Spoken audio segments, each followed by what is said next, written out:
uploaded the wrong file. Welcome, welcome, welcome, welcome. I realized I just didn't have my my microphone on. Thanks everyone for joining me here on the broadcast. Today, this is the Sidereal Insights Astro update for December 14th, 2020. We have a lot to talk about today.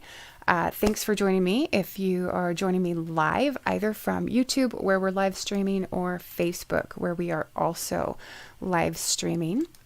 I'm going to keep these tabs kind of pulled up in front of me in case there's questions from any of our live viewers today. I want to be able to talk about those, answer your questions. If you are watching the replay today or later on today, in the coming days, if you have questions related to any of what we're going to be talking about today, because there's a lot of big astrological activity going on right now that we need to digest.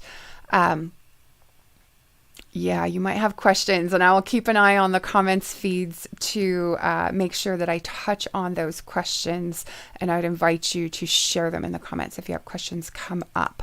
But welcome, welcome, welcome to Sidereal Insights. So what we do every 2 weeks on the broadcast, we explore the astrology of the current planetary transits across the heavens from a Western sidereal perspective. And if you'll excuse me just one moment, I need to lean off camera real quick.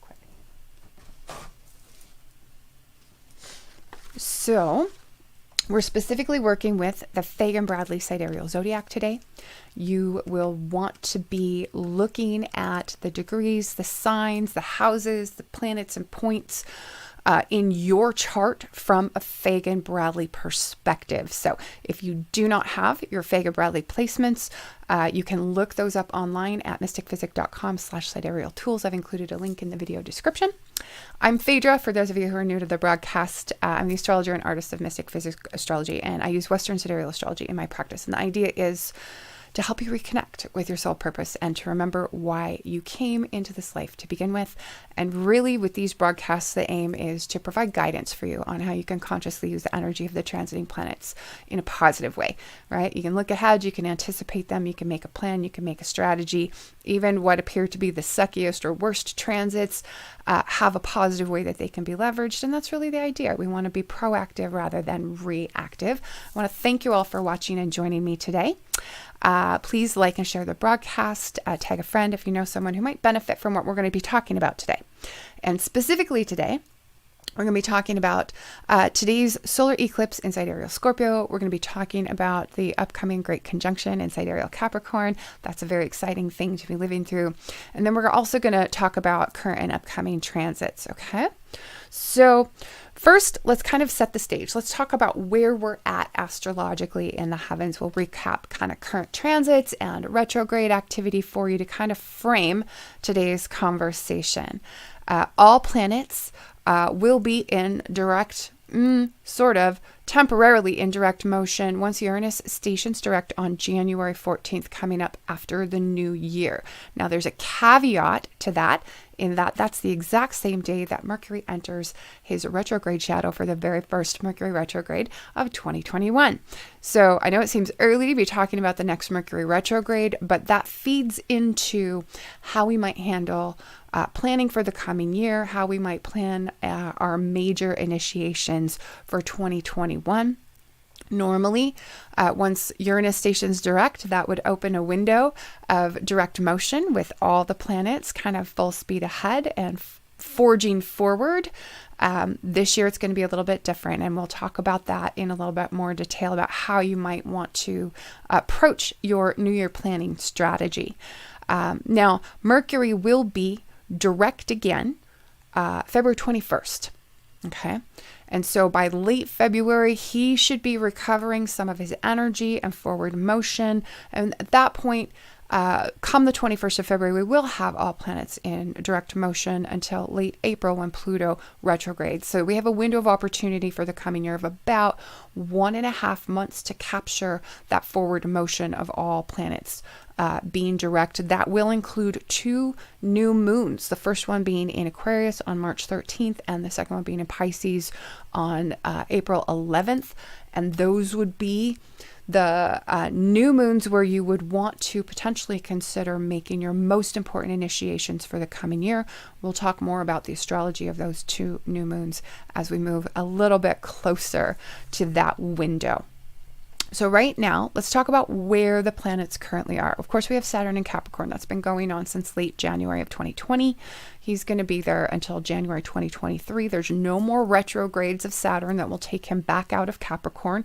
So this is where we're at with Saturn until late January 2023. And so what this means is that where you find Capricorn in your sidereal natal chart is where you're going to be tested and tried by Saturn in that window of time. That's also the place where you really want to focus on wrapping up any unmet obligations or outstanding commitments that you have still to attend to. Okay, that's where you will be learning your greatest and most lifelong lessons in the coming 2 years or so, maybe a little over 2 years, because that lasts until late January of 2023. We had Mars recently stationed direct in Pisces. That happened in mid-November. He's going to be back home in his home sign of Aries come January 26th. So that takes place later this month. Mars re-entering the sign of the newborn is almost like the zodiacal new year. It kind of refreshes things. It's an opportunity for rebirth. And we do have a lot of opportunity to take advantage of that renewal of Martian energy once he makes that transition coming up December 26th. In the meantime, it's a time for rest and retreat, recuperation, relaxation, withdrawal from the outer world, right? This is a time to worry about your own self-care through practices like meditation, your spiritual journeys, any sort of self-care that really helps you heal and rejuvenate is appropriate during these final weeks and days of Mars in Pisces. And it's also a time to be putting the finishing touches. Normally we're talking about this finishing touches in relation to a full moon, but you want to capitalize on the last of this Mars in Pisces energy. If you have any behind the scenes activities, solo projects, solo activities, things like that you've been working on, you can really kind of put in your final push and wrap those up and be supported by Mars. You'll have the energy to do that. Once he moves into Aries, that energy will shift and there will be less energy available for those highly personal projects and activities that you may have in place and ongoing right now, right? So Pisces folks especially are feeling Mars's energy in Pisces. Once he moves into Aries, our Aries folks are going to feel a lot more rejuvenated and they're going to get the bulk of the energy focused in their direction. Okay. Now we also have Venus in Scorpio. Venus just entered Scorpio on the 11th, and that is not necessarily a favorable placement for Venus, right? She's in detriment in Scorpio, and I want to talk about this a little bit. It's highly relevant to the full moon that we just had in Taurus, the full moon lunar eclipse that we just had in Taurus, because Venus, of course, is the ruler of Taurus. It's also relevant for the coming weeks as we move a little bit forward while she finishes her transit of Scorpio, and how you might want to work with, or at least just be aware of, that Venus and Scorpio energy. This is going to last until January 3rd when she moves into Sidereal Sagittarius. Like I said, she's in her detriment. She's not strongly supported. She's not well placed. And her behavior, or the way she influences our behavior, can work quite literally to our detriment. So this is where you kind of want to be aware. You kind of want to be vigilant about how you handle this and how the other people around you at home, in the workplace, in general, are dealing with and responding to this Venus and Scorpio energy. So what I want to call out is watch your behavior. Don't make attempts to manipulate partners in love or business and marriage. Don't make attempts to manipulate lovers. Don't manipulate other people in pursuit of profit or gain, or in pursuit of what you want. And the reason for that is because ultimately it can work against you, while Venus is in detriment, but we might be tempted to do this. And then the other caveat is watch for this kind of behavior in others that might be directed your way, and just know that it's a strong possibility.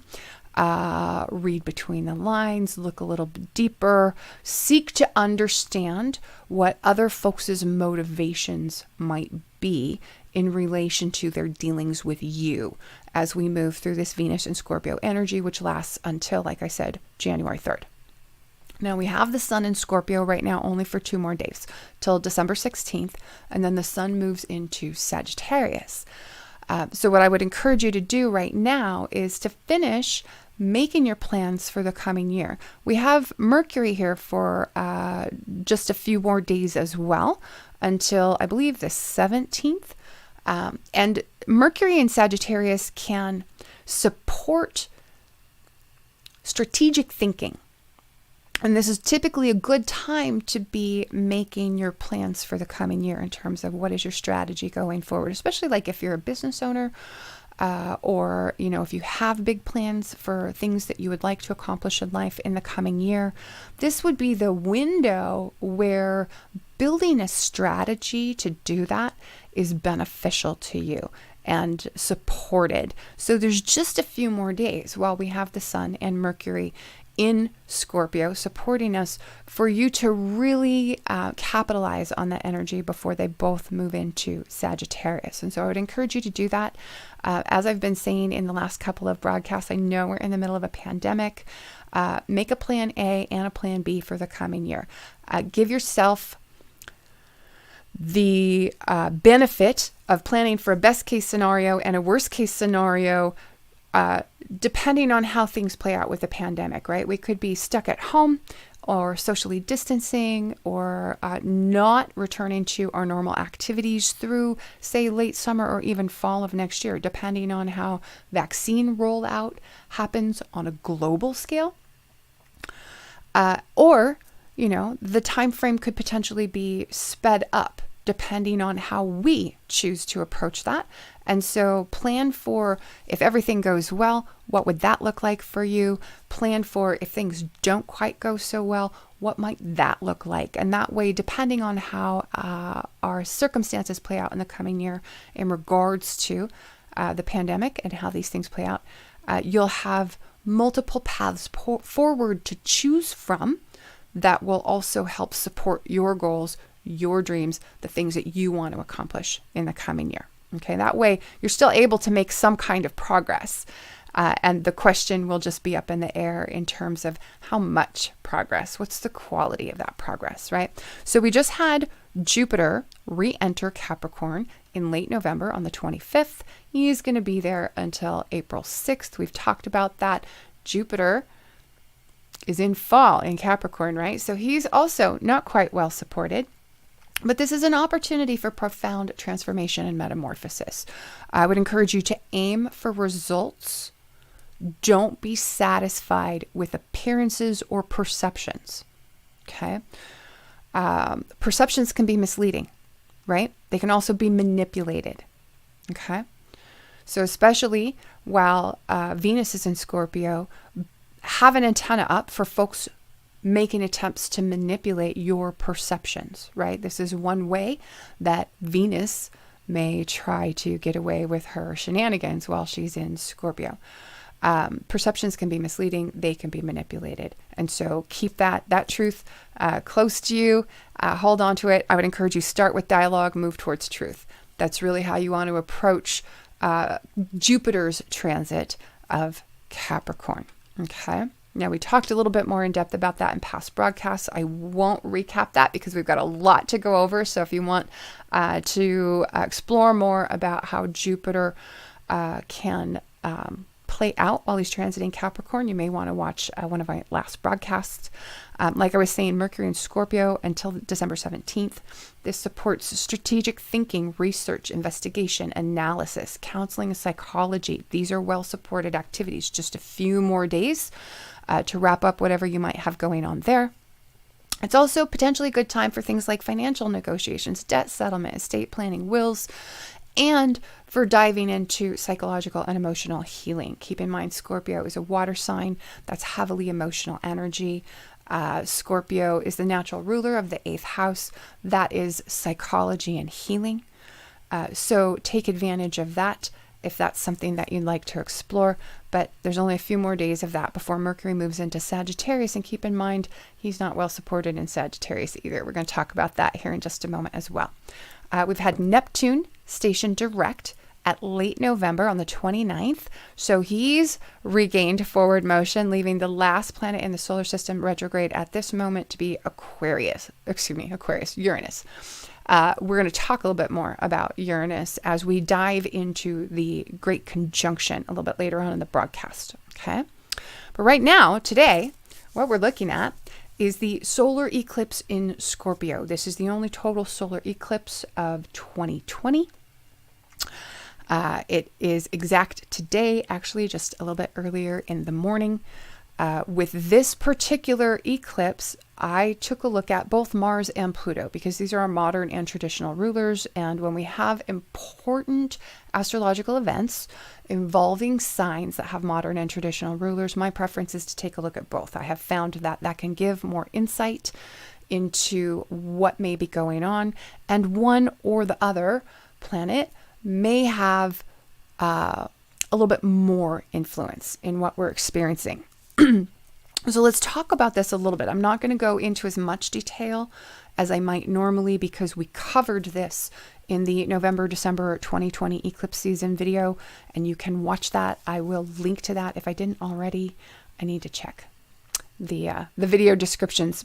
But with this particular eclipse, it's really challenging, and it brings us a mix of energies and a mix of aspects that are all going on right now. Multiple important planets are debilitated and therefore not offering their best expression, not offering their highest qualities. We also have Neptune, which, like we said, recently stationed direct, the same right before actually our lunar eclipse in Taurus that happened 2 weeks ago.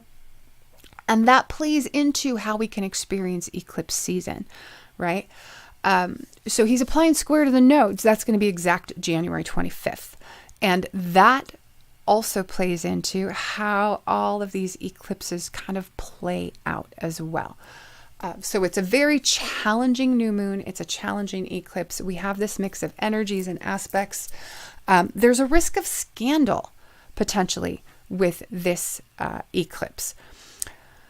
There's a risk that we could receive disappointing news, that secrets could be revealed, things like private information or private communications could come out. Now, what the chart says to me is that at the time of the actual eclipse, at the time of the actual new moon, that damage is already done and we're in damage control mode. One thing that kind of came to mind that illustrates this, I think particularly well, is the recent headlines talking about how defense agencies and many other international corporations and entities suffered cyber breach due to hacking of one particular business entity that all of these organizations and entities were using to support their operations, right? So the damage there is already done. That hack was identified as having begun much earlier in the year. And now we're just learning about it, right? Eclipses reveal things. They reveal hidden information. They reveal secrets, right? But now we're in damage control mode, right? So this is kind of an example of what I'm talking about. So this risk of scandal, of disappointing news, right now we're dealing with the aftermath of it. And we're having to figure out how to clean up the mess. And it's too late to undo it. It's too late to prevent it. The cat is already out of the bag. That ship has sailed. We're done. Now it's just a matter of what are you going to do to mitigate the damage, Okay, now you can be seeing this play out in a microcosmic way in your own life if you happen to be affected by this eclipse. That would be so if you have a personal planet or point at 28 degrees of Scorpio, or even potentially making a hard aspect to 28 degrees of Scorpio. So you may want to have a look at your sidereal natal chart for something of that nature. Okay. Now, with this potential for scandal, this could be things like stratagems, machinations becoming apparent through the digging up of secrets or dirt. There's a social cost incurred. Almost, I want to say kind of a fall from grace, although we would normally associate a fall from grace with a 10th house impact. This is an 11th house impact. The social cost that's incurred could be experienced as like a severing of social contacts, a loss of social capital, a loss of social influence. Okay. So here's where I want you to really be careful, be watchful of attempts to manipulate outcomes. Don't try to manipulate an outcome in your own right. There may be secret benefactors involved behind closed doors. There may be private commitments being made, all very hush hush. But the outcome of this new moon solar eclipse ultimately may be a little bit disappointing, right? We may not be really happy with what's going on right now. It might be something that we never anticipated having to deal with, and there's really no opportunity to not deal with it, right? For it not to have happened. And the reason that this is likely to be quite disappointing, in part, we have Neptune approaching square to the nodes. That's exact January 25th. That's when we might really see that disappointment made real, made apparent, really felt. But we also have Mars and Pluto approaching square to each other, which is going to be exact on the 22nd of this month. And keep in mind, Mars and Pluto are our co-rulers of this eclipse. Mars is in not so compatible Pisces, right? He's in a water sign. That's not a comfortable placement for Mars. But this speaks to conflict or tension between the old guard, the new guard, the old way of doing things and the new way of doing things. And with Mars engaging the lunar nodes right now during the eclipse, as they're applying to perfect their square to from Neptune, the planet of disappointment, this is how we may see all of this uncomfortable and unfortunate circumstance play out. So a couple of dates to keep an eye on. You will want to watch the 22nd. We're going to talk about that a little bit more here coming up in a few minutes. And then I would also mark January 25th in your calendar as a date to keep an eye on. That is when we have our Neptune exact square the nodes. That's where I'm going with that. Okay. So now this eclipse is also on the south node, something I want to call out. And solar eclipses, so we talk about eclipses bringing new beginnings, new endings, right? Or ending things and bringing new beginnings, right? And we talk about how they can eclipse things out of our life. Now with the solar eclipse, often that's a male figure or a man. But what happens when we have something like that being eclipsed out in one sign, it's like an energetic vacuum that is created, and that vacuum can't help but suck something in the opposite sign of the chart. And in this case, that sucking in happens in Taurus. So if you are personally affected by this particular eclipse, keep an eye not only on your Scorpio house, but you may also want to keep an eye on your Taurus house for something new to pop up there. Okay. I would encourage you, if you need more information, to go ahead and watch my video on the November and December 2020 eclipse season. I go into more detail. I get specifically into the degrees and how they can affect you by sign if you have contact with the degrees of either of these two eclipses, depending on what sign it might be in. I also give you the dates that you want to keep an eye on, not only in eclipse season proper, which keep in mind begins 2 months before the first eclipse of a given eclipse season and extends until 2 months after the last eclipse. At this eclipse season, we have 2 eclipses that we're dealing with. Sometimes there's 3. This time we have 2. But also, I'll give you the dates that you want to keep an eye on moving forward into 2021, because an eclipse that may impact you personally or have a direct effect on you will continue to have an effect for the following 12 months after the eclipse hits. And so that way, if it's you, you'll know what dates you want to mark in your calendar to kind of keep an eye on for further developments related to the eclipse experience. Okay. So there's a link for that. You'll want to watch it. And then if you need kind of a refresher on how eclipses function in our lives and how to navigate them, I do have a video, 3 important eclipse essentials that you need to know. And I may have also included a link for that in the video description. If not, I will add it after the broadcast is over. But that just goes into eclipses in general. And that is a good video to watch regardless of what particular zodiac you use in your practice, whether you use tropical, sidereal, whether it's Fagan Bradley sidereal or Lahiri. It's just kind of a general educational video on eclipses. Now, related to this solar eclipse, this new moon in Scorpio, there's a few things to keep in mind in the days right around the eclipse proper. Okay.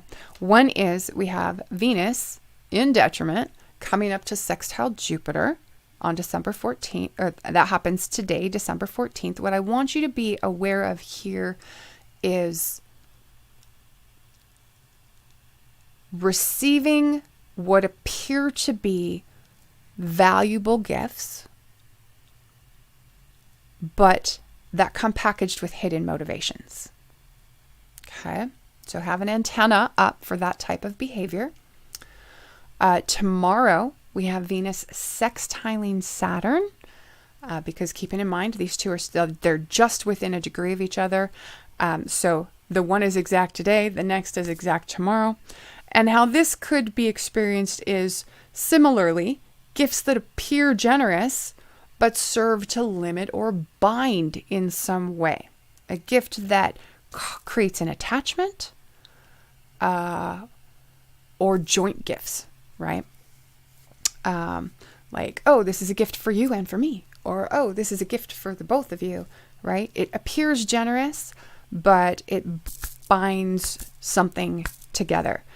So kind of watch for that type of activity that may be going on. And I would encourage you, try not to engage in that yourself, just because it's not really true generosity.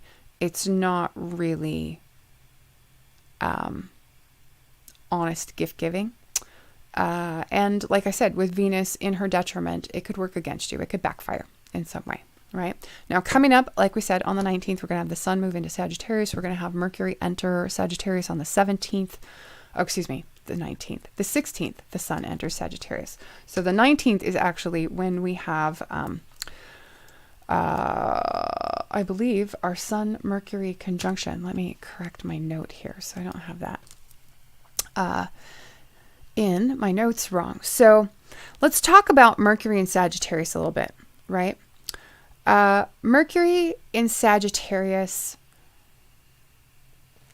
this speaks to, for instance, a proliferation of things like conspiracy theories or conspiracy, like buying into conspiracy theory, a susceptibility to misinformation, potentially even propaganda.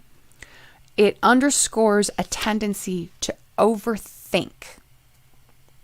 So I want to encourage you, while we have Mercury transiting Sagittarius, employ Occam's razor as much as possible, as much as you need to. Keeping in mind, this is also Mercury's sign of detriment, and it doubles as his sign of fall. So again, thinking, intellect, Mercury also rules commerce, right? The exchange of goods and services. Be careful about how you approach these types of activities while Mercury's in Sagittarius, because they can undermine you. They can work to your detriment. They can cause a fall is really like a lowering of status, right? And you want to be really, really careful about how you operate and navigate and the actions that you take during this window while Mercury's in Sagittarius. We can have a tendency to kind of get lost in the weeds of details and lose focus on the big picture. And Sagittarius is all about the big picture, right? Mercury is more concerned with the details. And so we don't want to lose track of the forest for the trees, basically, is what that boils down to. We can have a tendency to mistake our own ideas and thoughts for the capital T truth.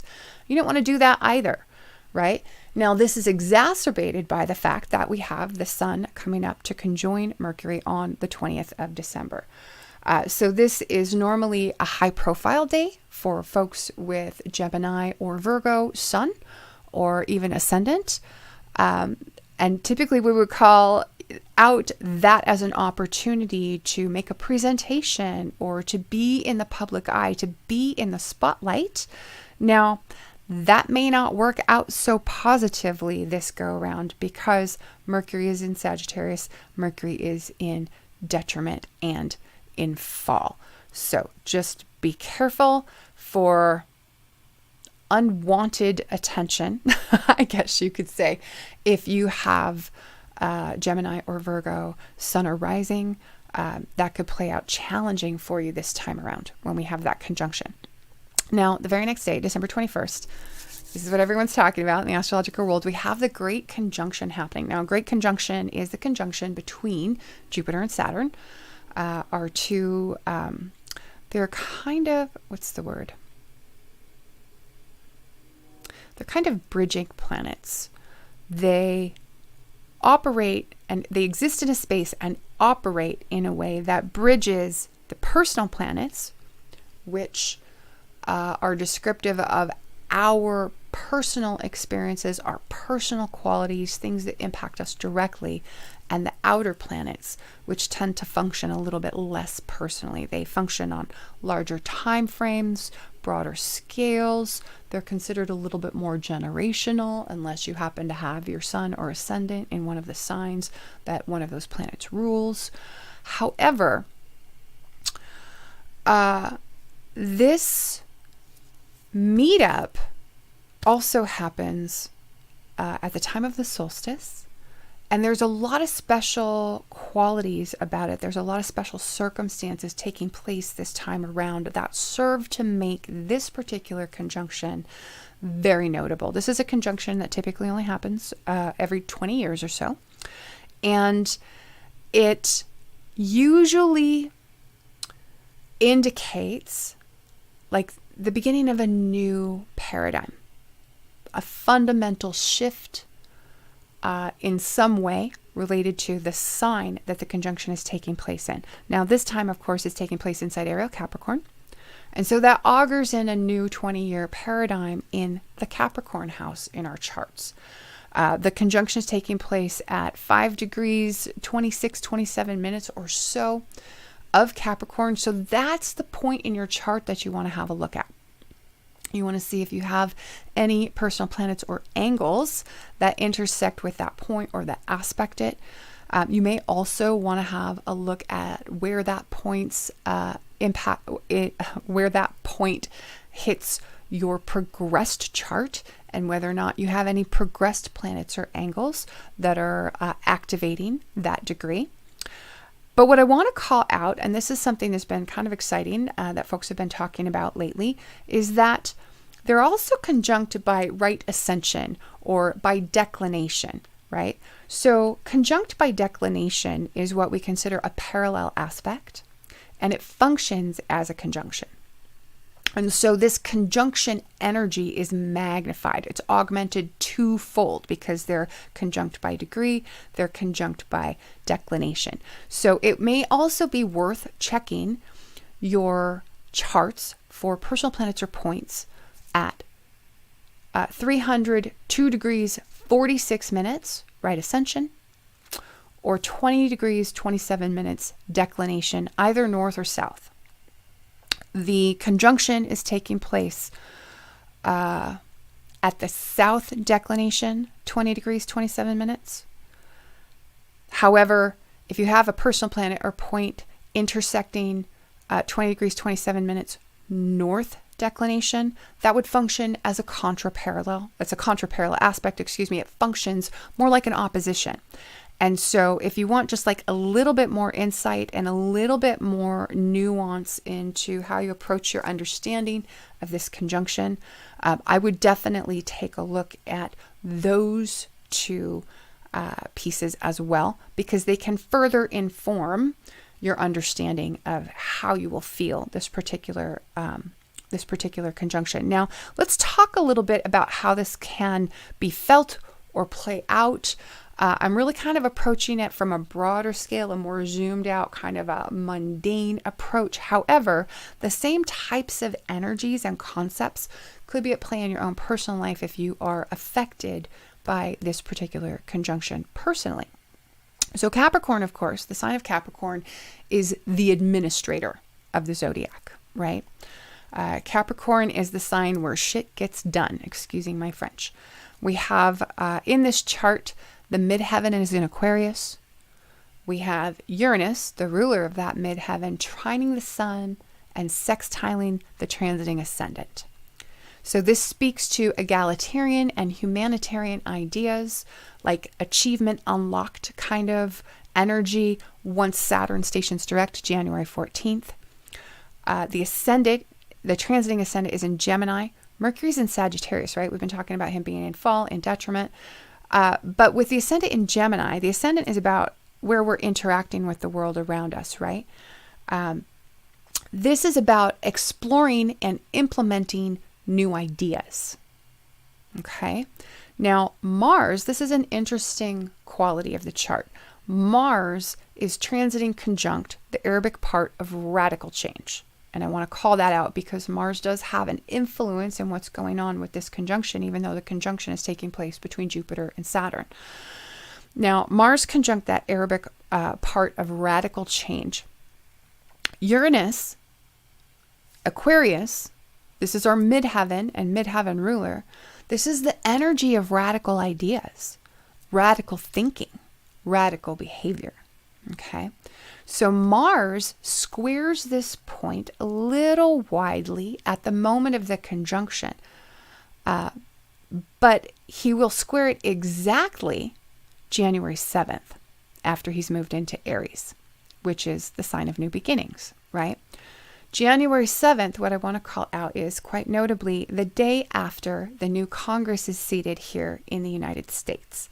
So this speaks to taking action towards creating new foundations which benefit potentially the greater populace rather than the special interests. And doing that through implementing radical ideas, okay, or what seem to be radical ideas, right? But radical ideas can often drive us towards greater equality. And I think that is potentially what we could see play out here going forward, at least in the US, if we want to speak to how we might feel this conjunction, even from, say, a political perspective or a national perspective. Okay. Now, Mars will square Pluto the very next day, and that's relevant as well because the orb is so close, it's so tight with the conjunction being in effect, and it's applying, it's not spent, right? It's still building up, it's still playing out. Now, this Mars square Pluto, to me, with the conjunction going on at the same time, specifically says this is the energy of destroy and rebuild. Okay. Pluto disposits Jupiter in Sagittarius, Saturn's in his rulership. These things all speak to destroying and rebuilding. A new foundation, a new framework, a new scaffolding to hang progress from as we move forward into the future.